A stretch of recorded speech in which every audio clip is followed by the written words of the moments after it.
Okay, well, let's get started. My name is Bob Zog. I'm a member of the Carlisle Environmental Sustainability Committee, and I'm wearing two hats tonight. I'm also a co-founder of the Heat Smart Alliance, and I'll talk about that in a bit. So I will talk first about heat pumps, and then we'll have someone from HomeWorks Energy coming in probably 15 minutes or so. I'll talk for maybe 20, and then he'll talk for 10. And then we'll have about a half hour for Q&A, and I might be coaxed into staying longer if folks still have questions after that. So we'll try to get your questions answered. So, a bit about the Heat Smart Alliance. We're an organization that promotes heat pumps throughout Massachusetts. We consider applications of home heating, cooling, and water heating as well. We're an all-volunteer organization.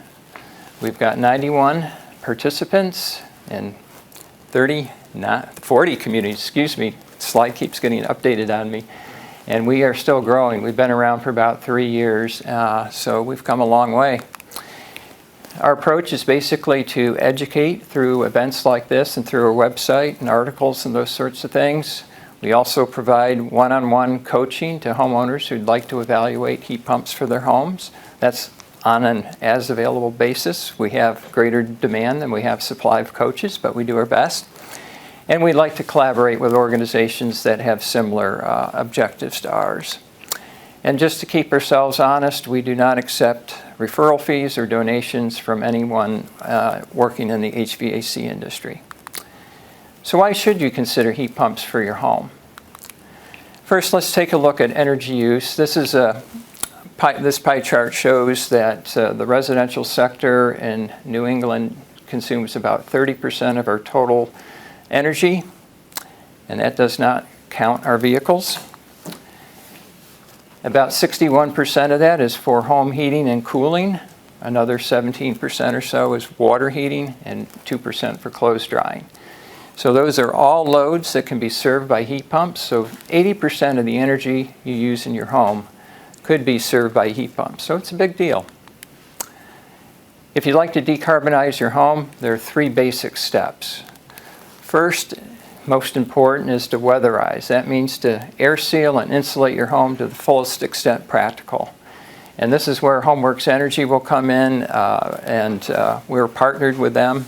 And they'll talk, the town of Carlisle, is partnered with Home Energy, and we'll talk a little bit more about what they can do to help you weatherize your home. Step number 2 is to electrify. That means to switch from fossil fuel appliances and equipment to high efficiency electric appliances and equipment, and this is where heat pumps come in. Step 3 is to make sure you procure your electricity through a renewable source. That could be solar, rooftop solar panels, or you could just participate in Carlisle's Community Choice Aggregation Program and opt up to the 100% green option, which will give you 100% Class 1 renewable energy. So you can do solar at home, or you can just get it through the grid through our program. Please have a seat. So what is a heat pump?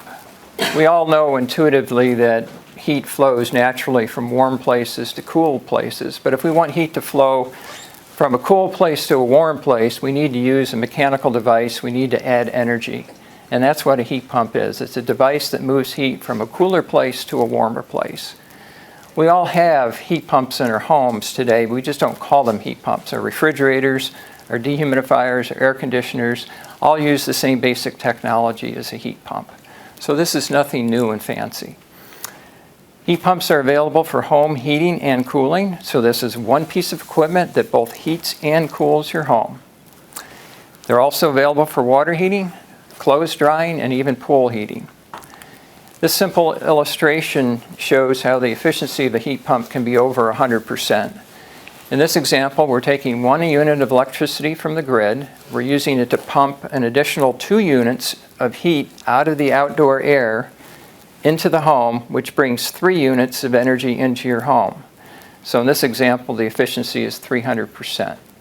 So we're taking 1 unit that we're paying for and 2 units for free, and we're getting 3 units in our home. This is just one example, but some heat pumps are even more efficient than this.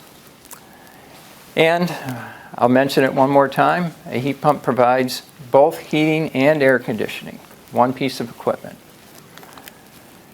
So the benefits of heat pumps. First and foremost, substantial reduction in your greenhouse gas emissions, your carbon footprint. It makes your home safer. There's no risk of carbon monoxide poisoning or explosions from using combustible fuels in the home. And the one that's really hard to appreciate it, unless you've experienced it, is the improvement in comfort. Modern heat pumps are variable capacity. Instead of switching on, off all the time with cycling of the temperature indoors as a result, they run just at the speed or capacity you need to heat or cool your home. The temperature is really uniform, it's really comfortable. You have to experience it to appreciate it. So what about the greenhouse gas emissions? This chart is showing just an example home. It's not your home. And it's comparing different types of heating fuels and how much you might expect to emit over the course of a typical winter. This is a 3,500 square foot home, which is average in Carlisle, and typical insulation, not great, not terrible. As you can see, the heat pumps do far better on emissions than all the other sources, and I've also shown an electric baseboard here, but natural gas, propane, fuel oil are all significantly higher. And if you procure your electricity from a renewable source, you're effectively getting zero carbon emissions. So those bars would go to zero with a renewable electricity source. What type of heat pump is right for your home? We start by looking at your distribution system. This is your heating distribution system. The two common types are hydronic heat and also forced air. If you've got a boiler in the basement and you've got baseboard heaters like that, or maybe even in older homes a steam radiator, you've got a hydronic system or a steam system. Some homes, if you have radiant floor heating, you're probably using hydronic. Forced air, you've got ductwork that circulates cool air or heated air throughout your home, depending on whether you're in cooling or heating mode, and you'll typically have a furnace in the basement and maybe an air conditioner packaged with it that provides the heat and the cool. Supply and return vents, supply the conditioned air or return the air back to the furnace and air conditioner. So that's important because that gets you started down the pathway of what heat pump to look at first. And if you've got a hydronic system and you don't have ductwork in your home, the ductless mini split is probably where you would start. It's an air source heat pump. It has a single outdoor unit mated to a single indoor unit that might be mounted on the wall. A variation of this is what we call the multi-split, and has a single outdoor unit mated to multiple indoor units. And whether you have a mini split or a multi-split, the indoor units can be wall mounted, that's most common. They can be ceiling recessed, they can be floor mounted, and they can even serve two adjacent rooms through a compact ducted system. So a lot of flexibility. And you can keep your fossil fuel boiler for backup and emergencies, and if you don't want to have to rely on your heat pump all the time. No reason to take it out. If you have ductwork in your home, you're probably a candidate for a central ducted air source heat pump. It looks a lot like, the outdoor unit looks a lot like a conventional air conditioning unit, except it's probably going to be on a pedestal so that it keeps it above the snow in the wintertime and lets it work free of snow. In this case, I'm showing a furnace, and you have this air handling unit in the basement. You'll have a furnace packaged with a coil that coil mount connects to the heat pump, and that supplies the conditioned air to your home. You can also go completely electric, where that furnace is now replaced with some electric elements that are built into the air handling unit in your basement. So you can have electric backup and get rid of the furnace altogether. If you want to go for the ultimate in energy efficiency, you can go with a ground source heat pump. It's also known as geothermal. This extracts heat from the ground or rejects heat to the ground, depending on whether you're in heating or cooling mode. There's nothing above grade outside. It's all buried beneath the soil. And then you'll have a indoor unit in your basement that looks a lot like what you have today probably, except for your refrigeration system is packaged in that unit. The one caveat I'll point out is that your existing ductwork has to be suitable for a heat pump. In many cases it will be, but your HVAC installer can tell you for sure. Also, it helps if that ductwork is well insulated and sealed, and hopefully you can accommodate some sealing and insulation if it's not up to snuff already. But your HVAC installer will be able to tell you whether you're in good shape here, and if for any reason your ductwork is not suitable for this type of heat pump, you're still a candidate for the mini-split, multi-split systems we just talked about. Okay, a few more points about ground source versus air source. Ground source has better incentives available. It is more expensive. Gives you 50 to 70% higher energy efficiency compared to the air source heat pump. Better aesthetics outdoors. Once everything's installed, there is no mechanical equipment outside your home. And the heat pump itself is packaged at the factory. There's no need to make refrigerant connections in the field, so there's less chance that there'd be some kind of a leak or contamination of the refrigeration system. For air source, well, it's lower cost. There's no disturbance of the landscape. When you put in a ground source heat pump, you bring in well drilling rigs and you drill boreholes, and while it's going in, it makes a bit of a mess. You don't need much space outside. You just need enough room for that outdoor unit. And there's more options available currently for ductless systems. So if you don't have ductwork, your options are somewhat limited with ground source heat pumps today. Let's not forget about our water heating. Heat pump water heaters, also called hybrid water heaters, are available. Most, but not all, are packaged with the tank. In other words, the heat pump sits on top of a standard water tank that you probably are using today.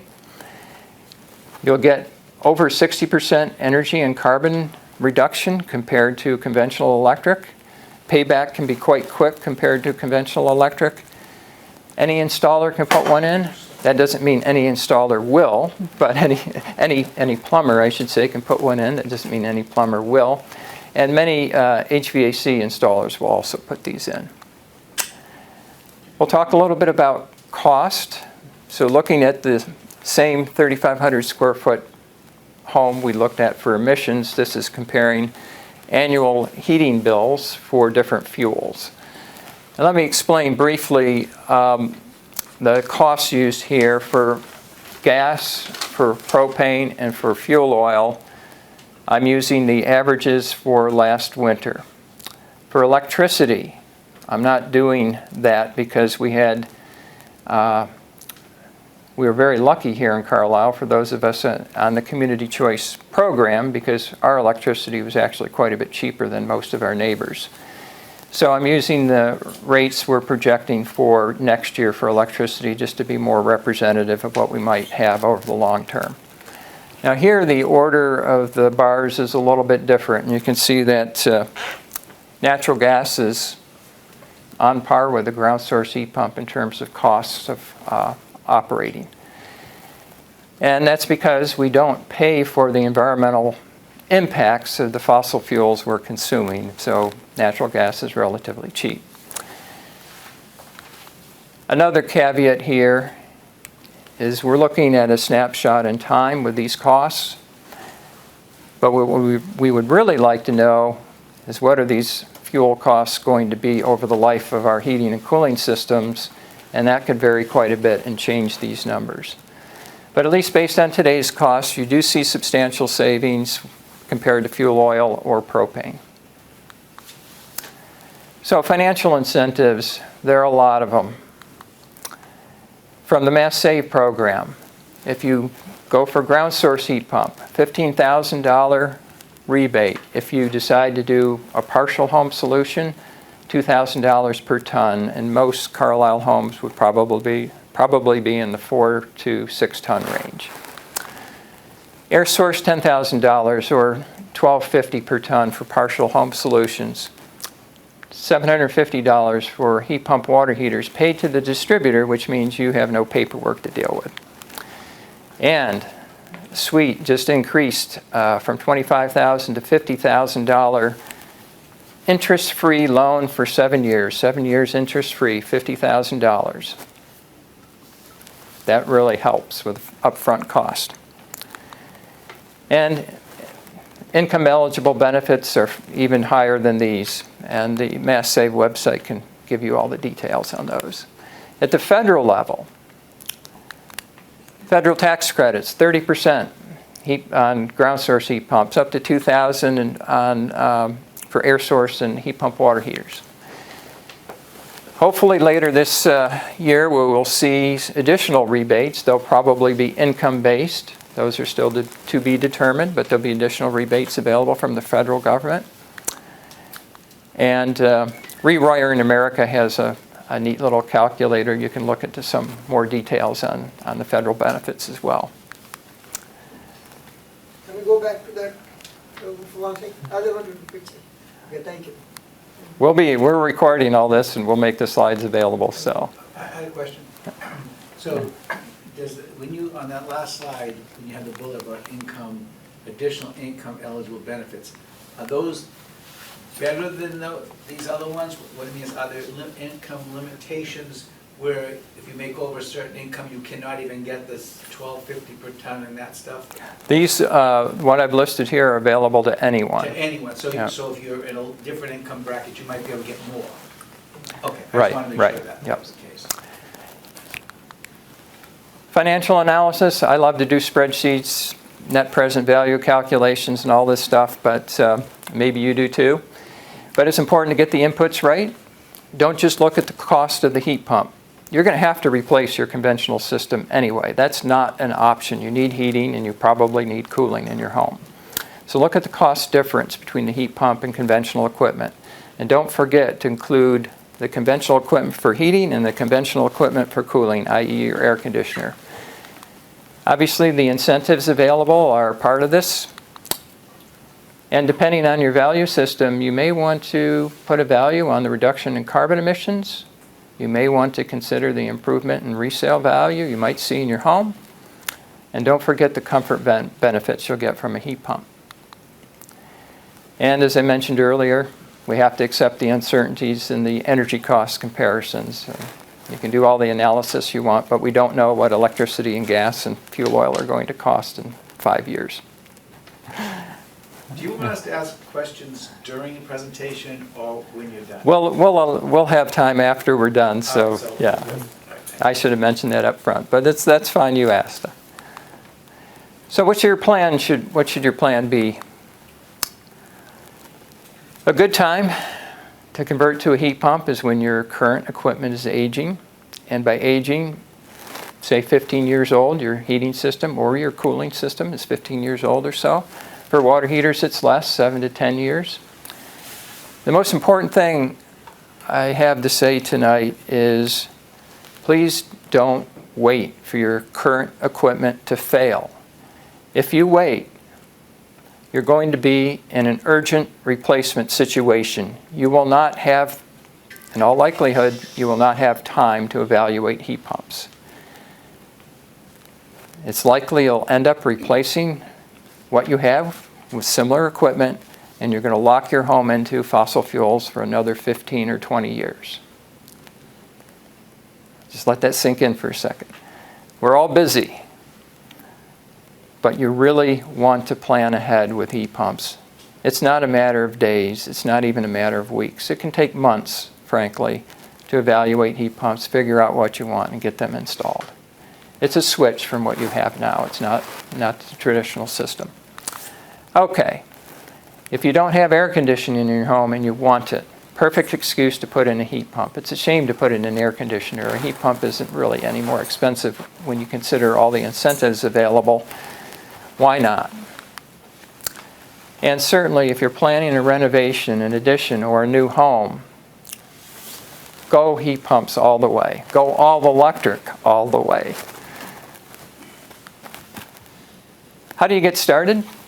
HeatSmartAlliance.org is our website. We have links to a lot of useful information and some of our own information there. That should help. Get a no-cost Mass Save home energy assessment. Even if you've had one, and if it's been a couple of years, get another one. Not only will that help ensure that you get the weatherization your home needs and should have before you change your heating and cooling systems out, it also is a requirement to be eligible for the Mass Save incentives we talked about earlier. So that's key, and Curtis is going to talk about that more in just a minute. Get advice from your heat pump coach. That would be I in Carlisle. As I mentioned earlier, we do coach. It's on an as-available basis. If you go to our website, you can easily find how to request coaching service. And we'll try to step you through the process and help you figure out how to evaluate heat pumps, look at quotes, and those sorts of things. And we recommend getting at least 2 or 3 quotes. Each installer you talk to will provide different information. They'll have different insights into what might work for your home. And when you get ready to make a decision, it's more than a first cost decision. You know, look at the reputation of the installer, look at the quality of the equipment, consider the package. This is an investment in your home. And thank you. That's all for my part. And what I'd like to suggest we do is we'll jump right to Curtis from Homeworks Energy, who will talk for maybe another 10 minutes, and then we'll do the Q&A if that will work. Thanks, Bob. Ladies and gentlemen, thank you guys for coming out today. So I work with Homeworks Energy. We're the largest partner of the state program Mass Save, and we're a direct partner with the town of Carlisle. So a lot of what we're going to be focusing on through that partnership is to help get residents engaged and gaining access to the program through the no-cost energy assessments and educating about the incentives that are available. So a little bit about us. We were founded in 2012. We have 6 regional offices across Massachusetts, a little over 500 employees statewide. Like I said, largest partner of the state program Mass Save. And last year alone through today, we've done a little over 31,000 home energy assessments, almost 12,000 weatherization installs, and we're hoping to increase access to the program here in Carlisle dramatically over the next few months. This is being one of the first steps. If you haven't had a home energy assessment, feel free to talk to me at the end of today. I'd love to touch base with y'all. My contact information will also be at the end of this presentation, so if you're watching the recording, feel free to give me a text message. Be more than happy to help you guys. So Mass Save has different facets of the program. The umbrella pretty much covers residential, which is 1 to 4 family units, and serves any customers that utilize National Grid, Eversource, and at one point it was Cape Light Compact. They're now Eversource as well, but if that's what you're familiar with. Multifamilies, which is 5+ units, and then commercial being businesses. There are new incentives that are being rolled out to help commercial properties as well. So if you're a small business owner here in Carlisle, definitely make sure you're taking advantage of those rebates as well. What we specifically do here at Homeworks Energy, we have a huge focus on doing the home energy assessments, weatherization, and helping connect you to resources for HVAC. So we walk residents of Massachusetts through the program from start to finish. So it's one point of contact. So you're not having one person come out to the home and then getting a list of contractors to call. So if there's ever an issue, a question, a concern, you have one specific person you can reach out to and talk to help guide you through the process. With the home energy assessments, we start with what's called a safety combustion test. First and foremost, we want to make sure that your home is safe to actually insulate and weatherize. So we'll take a look at the heating system, any gas appliances, things like the hot water tank, make sure that there's no high levels of carbon monoxide being produced, make sure that there's proper draft and ventilation in those areas, so that those combustion fumes are actually exiting the home safely. When we go through the house, we take a look at different points where you have heat loss happening in the winter or heat gain in the summer. So in places like the basement sill, in the attic areas where your walls meet your attic space, those are called top plates. We essentially are looking for any areas that we can treat to slow down the movement of air out of your home. So you're paying to heat all that air in your house. You don't want it rising up, exiting through your attic, because you're just paying to heat space that you're not using. So we come in, we do targeted treating with a 1-part spray foam at any of those points of penetration in the attic space. We treat the basement sill with either a rigid foam board or fiberglass, depending on the amount of space that is available in that area. And then any type of attic hatches get a pull-down dome that can be Velcroed and secured, so you're not having additional leakage through that. Air sealing, which is really cool, is actually 100% covered by the program. So there is no cost to have air sealing done, and it's where you're going to see most of the reduction in terms of energy savings. In addition to that, if you do move forward with installation, the incentive is anywhere from 75 to 100% off. What you're seeing here is a cellulose material. So in the attic, we do a open blow cellulose. In wall spaces, we do a dense pack cellulose. This would be to like retrofit existing insulation. So if you don't have insulation in the walls, or if you're not sufficient levels of insulation in the walls, they would actually be able to do like a 2-inch hole from the exterior to properly treat those individual bays. And then the cellulose in the attic, they do up to R60, which is about 16 to 18 inches of insulation. Which can be dramatically different compared to what you might have in your existing attic space, depending on when your house was built. Really didn't start insulating attics properly until about the 60s or 70s. So, depending on how old your home is, if you haven't had insulation work done previously, there could be some major room for improvement. Really cool thing with cellulose, it is treated with a fire retardant.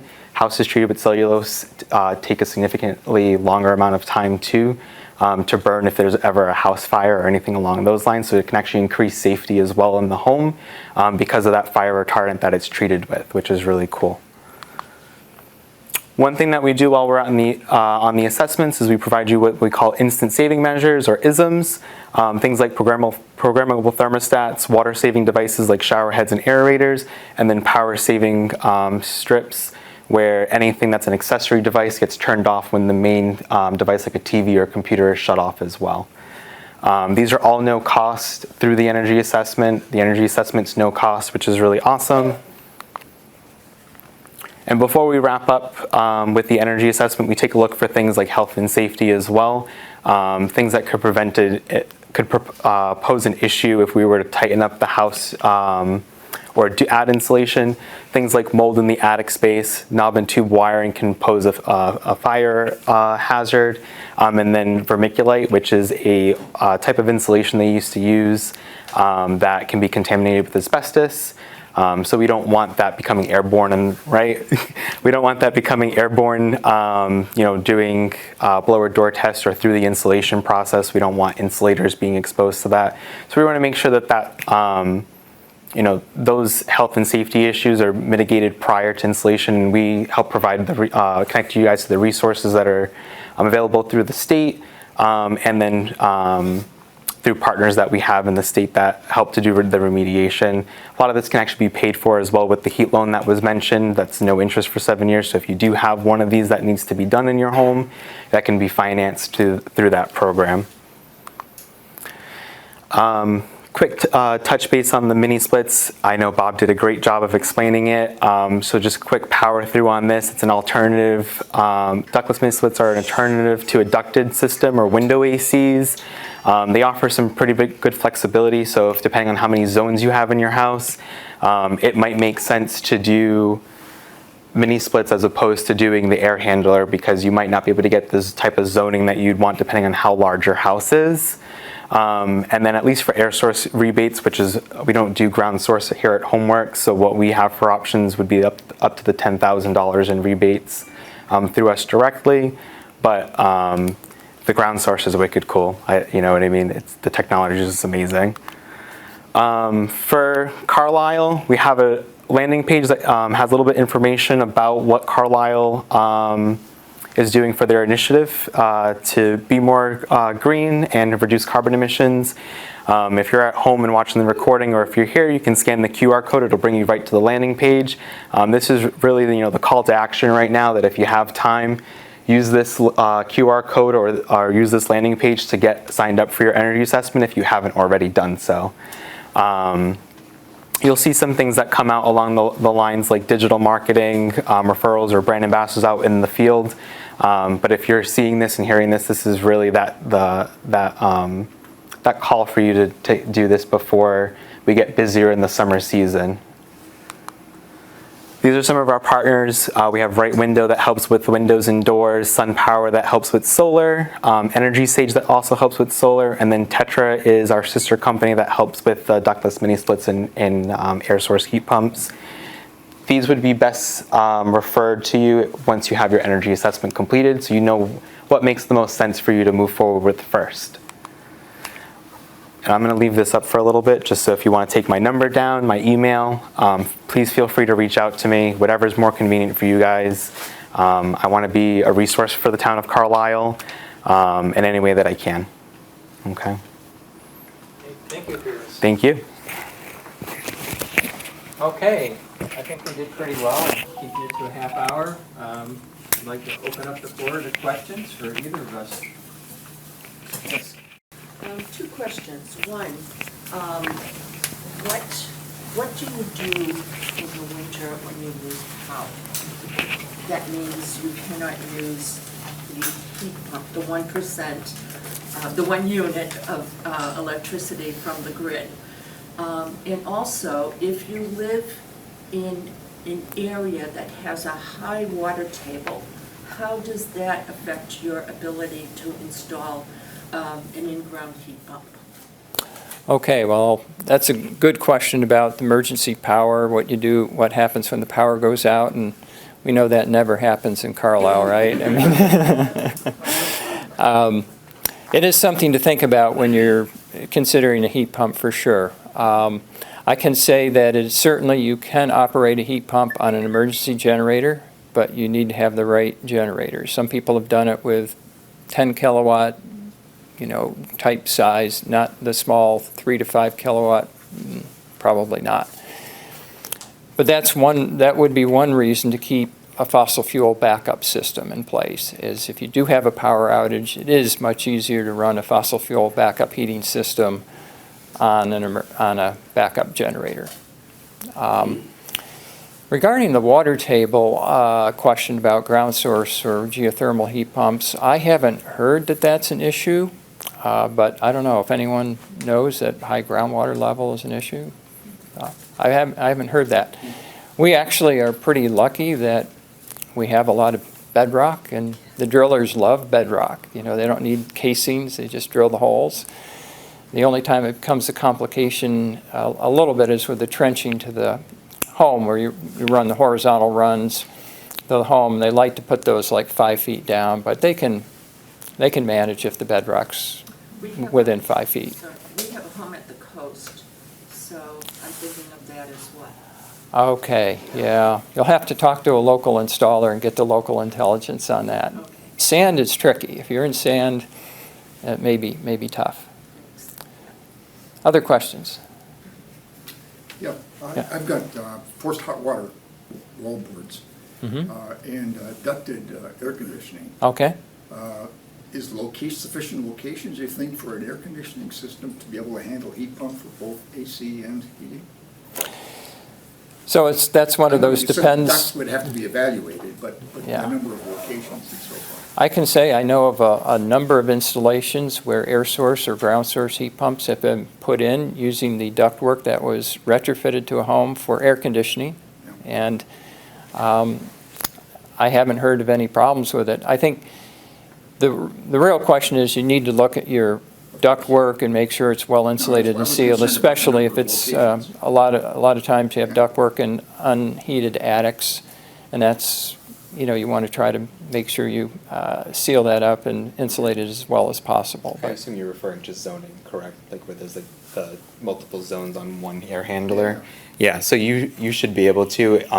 It's just like what would happen if you had the multiple zones with a typical air handler. It's just going to cost a little bit more because there's more involved with that.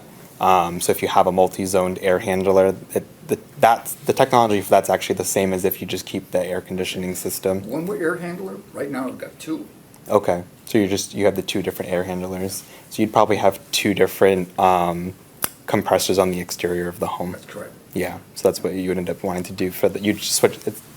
The compressors look exactly the same, just they run in reverse in the Would it be winter. two systems then? It would be, Satisfy yeah, it would be technically, if you have two systems now to do your cooling, you're gonna need two systems to switch over, to also add the heat, if you do the heat pumps. The incentive is still technically the same. If you do air source, it's capped at the 10,000 for the single family home, or 10,000 per unit if it's a multifamily. So if you have a 3-family, it would be up to $30,000 to do the conversion. Statewide. And I also want to touch with the coastal. If it's, depending on where it is coastally in Massachusetts, it might also be more energy efficient to do the air source anyway, or more cost effective to do the air source heat pump, as opposed to doing the ground source if you're not going below those sub-zero temperatures fairly consistently. Okay.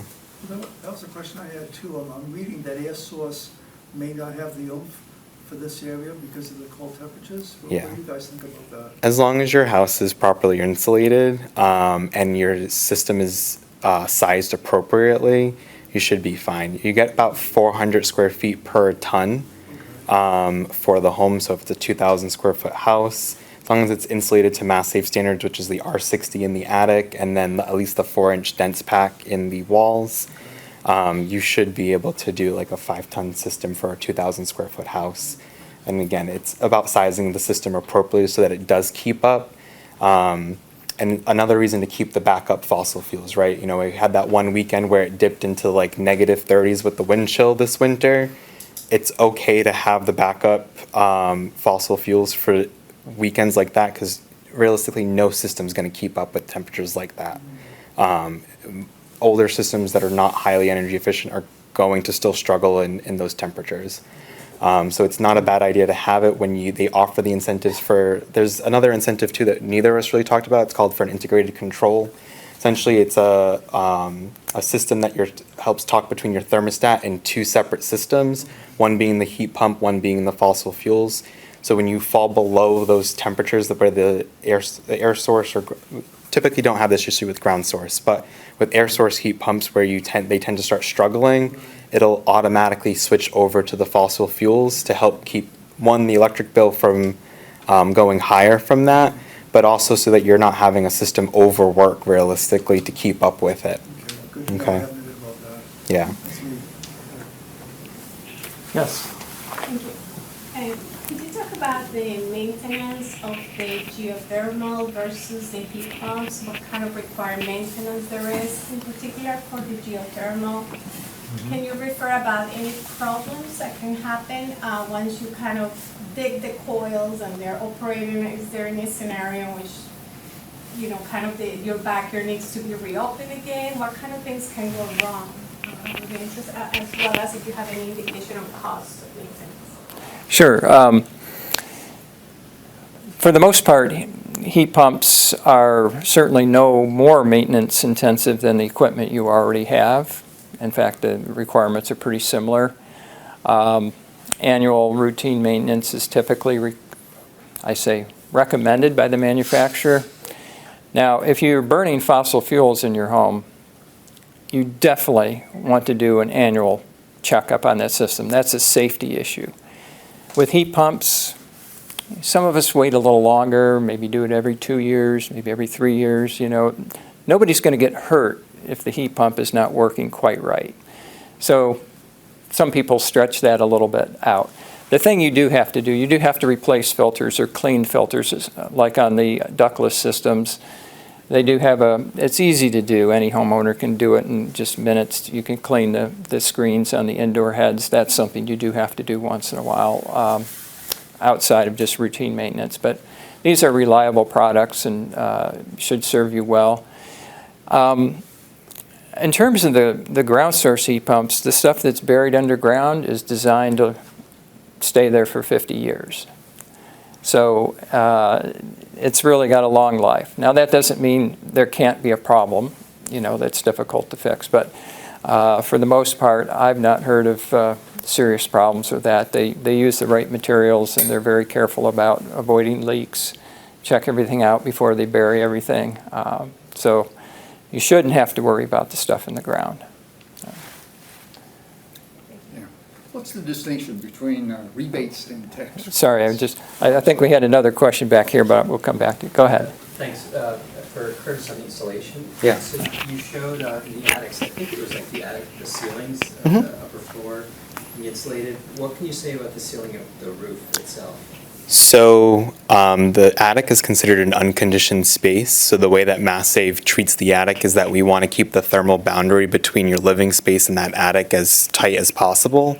So the point of putting the insulation on the flooring rather than on like the slope is you really don't want to be trapping heat in there. It can actually cause problems with things like mold and stuff like that from happening in your attic. That's why Mass Save actually requires a specific amount of ventilation being installed properly in the attic space to prevent excess moisture from building up in there, excess heat from building up in that space.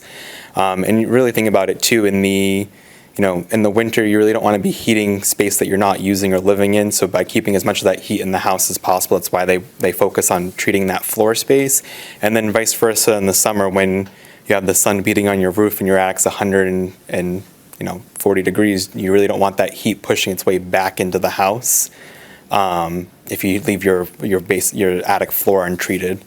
If you wanted to treat the slopes, realistically, at that point you'd be wanting to make sure that space is properly conditioned, so that you can utilize it for conditioned storage if you need to. But at that point, you're not really within the scope of what the program would be looking to insulate, if that makes sense. It does. I guess I was wondering, yeah, it definitely makes sense to insulate the ceiling, so Yeah. no question about that. Yeah. I was wondering, it's the ceiling is at the second floor. But the roof, I was wondering in addition, so for instance, if you have both, then particularly like a hot day in the summer, that might keep some of the temperature down. I do know that you need the air circulation for mold and all that, but I was wondering whether it's advantageous to do both or actually just really trying to avoid. It's counterproductive, if that makes sense. And again, it kind of goes back to the theory where air sealing is where you're seeing most of your savings. So if you're actually treating the space properly, you don't want any air movement at all. So then at that point, then you're trapping heat and moisture in that space on all three sides. It's long term, it's not going to be healthy for your home or for you or the family in terms of what that space is technically creating. Yeah. One last question. Yeah, of course. If I have the air handler in the attic for Yeah. the second floor, then Mm-hmm. you certainly insulate that as much as you can, but that might be one reason why the temperature there. It's not a living space, but Right, and so hopefully, most of the heat loss would be through ductwork. Mass Save covers duct sealing 100%. So if you don't have your ducts wrapped with a bubble wrap insulation, which is it's a double-walled insulation that is airtight, they'll actually pull back any fiberglass that's wrapped around the ductwork, use mastic tape to go around all the seams, and then they'll reseal back up the insulation and fiberglass that's around the ducts. That'll help mitigate heat loss from your ductwork if it's in your attic to the attic space. You won't lose too much if you have a high efficiency system. You shouldn't lose too much heat from the actual heat exchanger from the system, from the air handler. So, thank you. of course. Oh, back to you. Rebates versus tax credits, what's the distinction? So the tax credit is, if you have a tax liability, you can offset that with a tax credit on your federal income tax return. Where the rebate, you get it regardless of your tax liability. Got it, okay, thanks. Other questions? Yes. What's the age of, the lifetime of both types of heat pumps compared to furnaces and boilers? So the air source one is going to be similar to your typical gas furnace. Usually that 12 to 15 year range is when you're going to have to start doing those maintenance replacements. Things like the, not really the heat exchanger, but, you know, you start having the little things that start to let go and break. You have to start calling people to come repair. It's about the same lifespan, that 12 to 15 years. As far as the ground source, I know you had said they're kind of designed to what's in the ground at least to be 50 years, but the actual mechanical parts, it's again about that 12 to 15 year mark, as opposed to if you had, like I know you said you had forced hot water, those systems will typically go about 25 to 30 years, but there is still that maintenance that comes alongside of it. Is that, okay, perfect. And then, I have yet to come across anybody in this industry who's willing to do a heat load calculation. And I give them all the data and they go, oh, I think you could use a 3.5 ton system. No, maybe a 5 ton system. No, it's a big difference. Do you have any software? Do you have anything to go online? I'm happy to enter the data, but nobody is, everybody walks away from this. yeah. So our sister company Tetra that I showed up on the screen earlier, you can actually get an instant online quote by putting in the information that you have about your house, and the software will calculate it for you.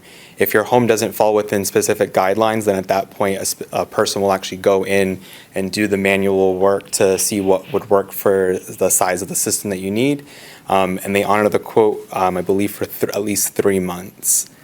Which is pretty cool. I don't know if they would necessarily get into the nitty gritty in terms of showing you the math, but they would do a manual J for the home to make sure that the system's adequate, and they'll come and do a walkthrough to verify prior to the install as well. The other thing that I haven't gotten anybody to do is the infrared heat, find where your leaks is. Yeah. I get somebody in and they say, oh yeah, we can do that, and we can seal up this, and we can do that, but they can't tell me what specific benefit and where the leaks really are, et cetera. And everybody promises to do it, but somehow nobody ever does it. I got you. So when I started with Homeworks, I'm on the partnership team now, but when I started with Homeworks, I was an energy specialist. They gave us the infrared cameras. They're nice in the winter because you can get a really drastic, visual difference in the temperature. But realistically, the way that the program is designed is we know the areas that we're trying to focus on to help minimize air loss in the house and transfer of heat from living spaces to outside. So that's going to be areas like the basement sill where your house meets the foundation, your walls, and then your attic floor. Those things like I was calling it top plates, anywhere you have recessed lights, the attic accesses, those are your main culprits for like heated air loss from your home in the wintertime. So when they come out and they do the assessment, that's really where their focus is. You might have excess heat loss, at your roof line, at your soffits, that you might be able to see on an infrared camera. But realistically, when they come in and they start telling you what they can do, it's because the program is pretty much designed at this point to tell us what we need to do in the home based on what we can visually see for the current situation. So if I see like 6 inches of insulation in an attic floor, I know how much I need to spec for the cellulose to treat the space. I know based on square footage how much air sealing needs to go into it for the crew to do it properly. Every home energy specialist, at least with Homeworks, goes through a 6-week minimum training before they even go out into the fields into somebody's home, so that they know what they're doing. They go out on shadows for install crews, so they see what the install crew does day to day. So hopefully that'll help build at least some ethos with you that you're going to have somebody that's trusted in your home and giving you the proper recommendations. One last question. Of course. It always seems that the problem is that the house is already so tight that they say, if we make it any tighter, you're going to need air exchange units, and they can't tell me what all that would involve, and they won't Yeah. do the front door air thing, and they just, I guess my house I is too gotcha. well insulated or something, but I still feel drafts. Yeah. You know, there's no specifics, it all starts getting very vague, and I get nowhere, so, and I'm concerned that if it's too tight, Yeah. then you get all the fumes and everything, you get all the problems in the house I with know. air quality. I got you. Yeah, so the blower door test, they do actually at the weatherization, like when they come out to do the insulation installs now moving forward. They do it both at the start and at the finish. So somebody comes out and says that you need, you know, X, Y, and Z to be done in the house to be properly insulated, to be at Mass Save standards. The install crew comes out, they do that blower door test, right? They make sure that you're not currently too tight prior to it. And then if they do the install, they test it again, and if at that point you are too tight, they'll add that mechanical ventilation to make sure that you're having proper air exchange. There are systems that can be put in place so that you can have that air exchange happen where the moisture is being removed from the home so that you don't get the issues regarding mold, but you're not losing the heat. Essentially, there'll be a heat exchanger built in that exhaust system so that that heat still stays in the house, if that helps But clarify they'll it at all. give you the upfront cost for that. It's sort of like after, you're signing on the dotted line without Mm-hmm. knowing what the full ramifications. I got you.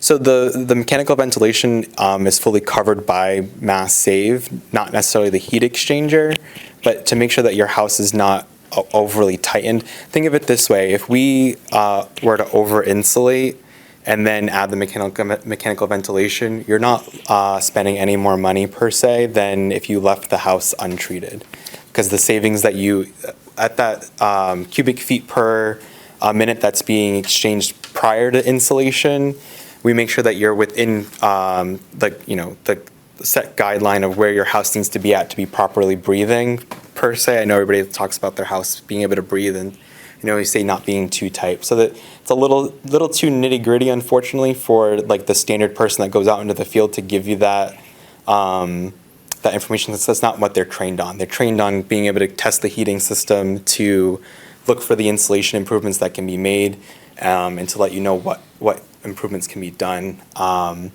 But typically, the blower door test and the making sure that you're having proper air exchange happening is left to the install crews, because they're the ones that are actually out there doing the work, hands on the ground, and have to make sure that the house is where it needs to be at before they leave, so that you guys don't have an issue in the home after the installation work. Dave, did you have a comment you wanted to make? If you're looking to do a heat load calc on your own, which it sounds like maybe you were, you can go to coolcalc.com. It's free software for doing heat load calculations. Might be a good place to start if you're willing to do it on your own. Or you can hire companies to do just the heat load calc for you. I can give you some names if you're interested. Thank you. Yeah, just one other quick comment about heat load calculations. It's a really important question, and whether you're getting conventional equipment or getting a heat pump, it can be expensive to do, and installers are looking for ways to not spend any more time on it than they have to, let's just say. So you may have to shop around a little bit. Some installers are starting to actually charge a separate fee if you want a manual J, and I've often presumably. paid separately in the past, and they Yeah, didn't do it. wow. Well, you need Have to, the tools yeah, back we then. should talk and maybe find some different installers.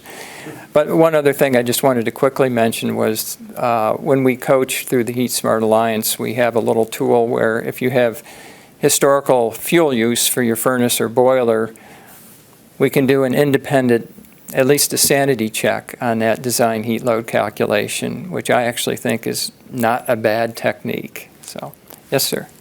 I think you just answered my question. Okay. Because I'm in the process of evaluating adding a solar system and changing the air conditioning system over to a heat pump. I'm getting all my estimates in my house in Carlisle. And I was thinking of that, because I'm really trying to figure out how is this really all gonna work. And the controller is another thing I'd like to get to, but maybe afterwards we'll talk about that, because how Yeah. the two systems work together. Because I do have a hydronic heating system. But I just thought of today, so I was outside doing some doing some work around my house. I said, you know something? Why can't I just ask my oil guy how much oil he put in this house in the last 12 months. Yeah. And then I can get right to the BTUs. Now, that doesn't mean the house is good or bad, it just means I will know how many BTUs went in that house to heat it, and then I can take the electric company and do the same thing and find out the kilowatt hours, which they actually tell you on your bill. And there I can put them together and say, my house required for my electricity and my heat this many thousand BTUs. And bottom line, that's what I gotta put in this house. That also helps me with the solar system to see how close I can get with the solar system that I'm considering putting on the house. So it seems like a valid way of doing it. In fact, to me, it seems like the best way of doing it, because it's, forget someone going around with meters, this is what I use. It's empirical data, right? Yeah, I agree. Other questions? Yes, Bob? Are there any current rebates available for installing solar? Well, I'm not the solar expert, but I can say yes. As a solar owner, first of all, you're allowed to net meter. And there is the SMART program still active,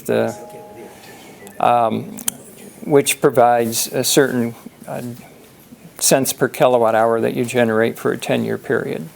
I don't know. If you have a tax appetite in Massachusetts, there's a $1,000 tax credit from the state, and there's the 30% federal tax credit if you have the tax appetite.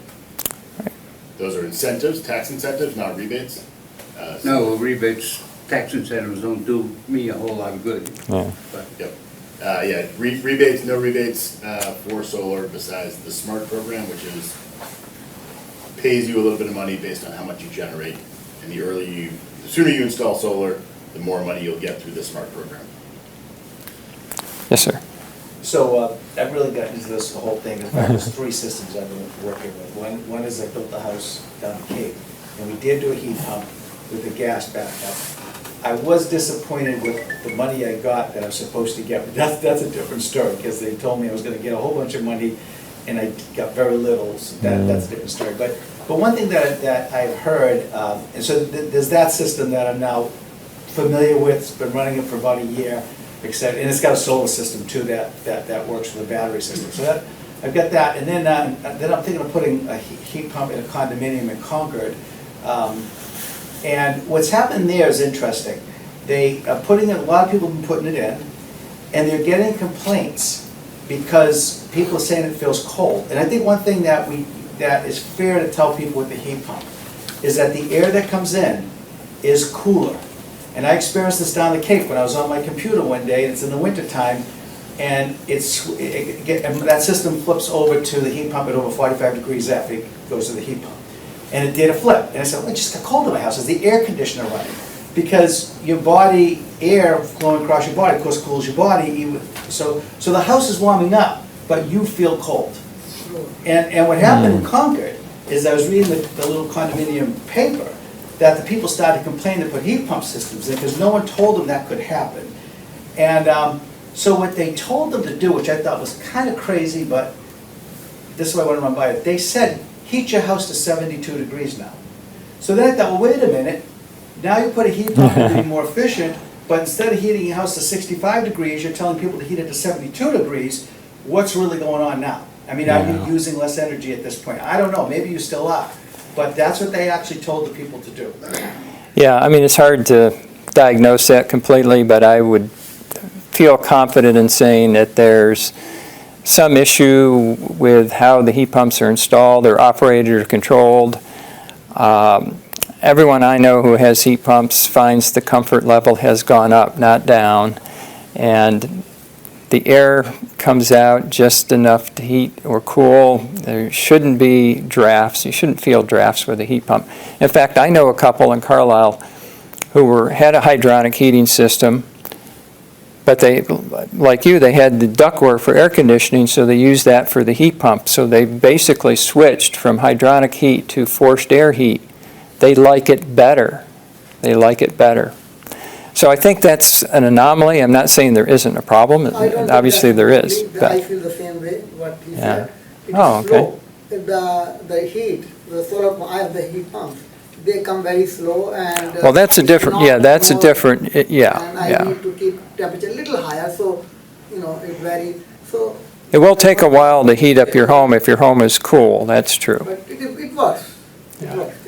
Yeah, I didn't really say there was a problem, but. Okay. But was, you know, it's Well, there. The day I felt it was, the vent was right there, my desk is there, and the Yeah. snot was shooting the air up my leg, and I said, geez, that's cold. Well, see, that, to me, you know, you have a desk over an air vent, you know, that's not an ideal place to be, yeah. Bob, you wanna talk about set it and forget it? It's a good place. Oh, yeah, this is, Dave's reminding me, this is kind of an oversimplification, but in general, one of the things we're used to is setting back our thermostats at night to save a little energy, and maybe you like to sleep at cooler temperatures.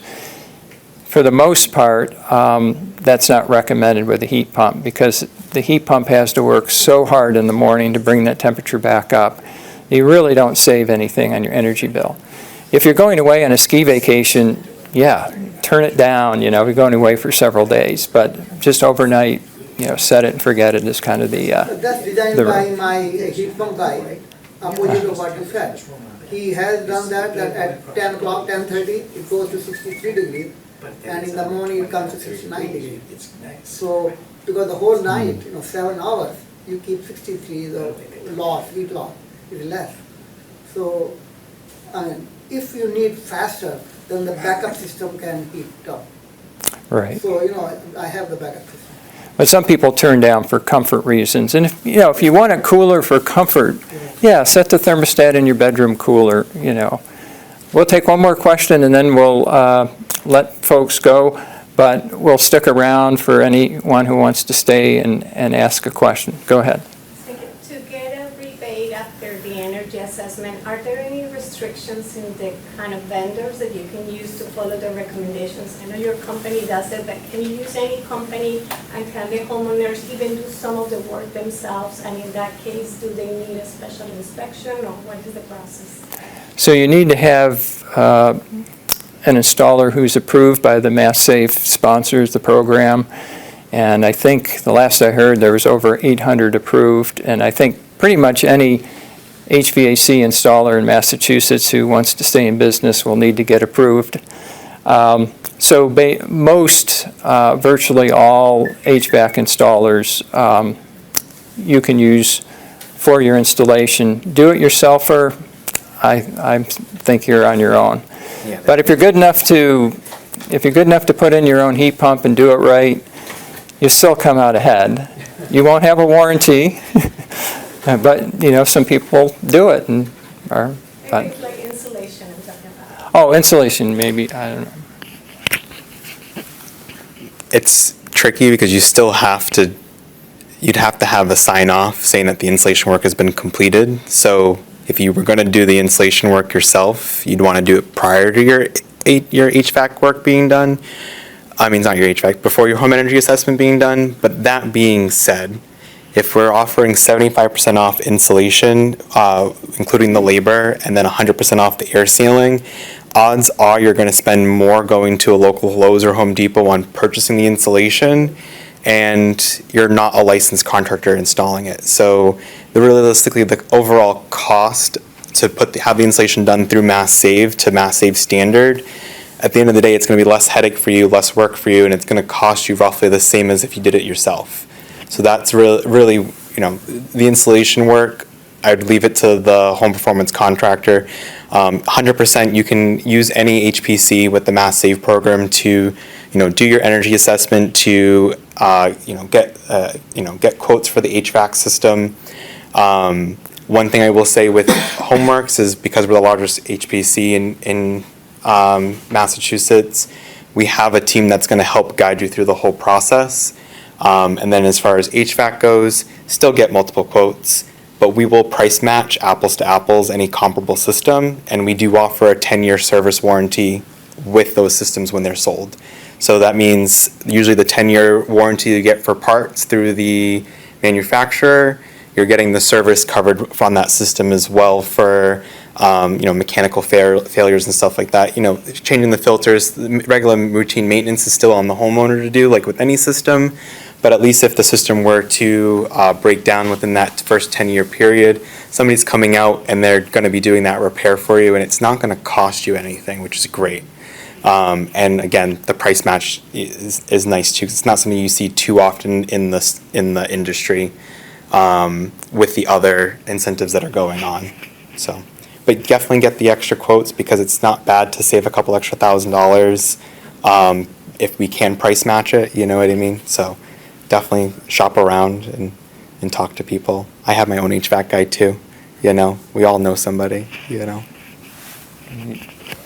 Well, thank you all for coming tonight, and again, we'll stick around for a few more minutes if anyone who wants to come up and ask a question. Thanks for coming. You got Curtis's information, and you can reach me through the Heat Smart Alliance website, heatsmartalliance.org. We have multiple ways, depending on the type of question you have, to reach us there.